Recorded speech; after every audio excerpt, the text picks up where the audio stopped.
এই 17টা বছর কাটাইতে যাইয়া আমি যে কতবার জেলে গেলাম আর কতবার যে মামলা খাইলাম তার জ্বলন্ত অবসাক্ষী আমার নূর হোসেন ভাই।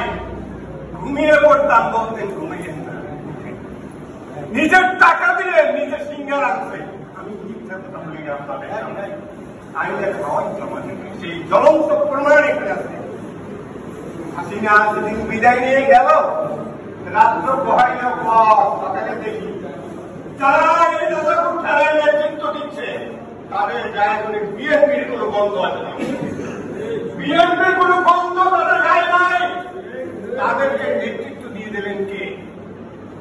যে এই নেতৃত্ব দিয়েছেন সে সংগঠন মানে সংগঠনের সাংগঠনিক নিয়ম কানুন জানেন, ইউনিয়ন থেকে থানা, থানা থেকে জেলা, সমস্ত জিনিস বুঝেন। যদি বুঝেন তাহলে আমার এই নেতা সেলিম মিলে তার বাড়ির কাছে আইয়া সাংগঠনিক জ্ঞান শেখেন।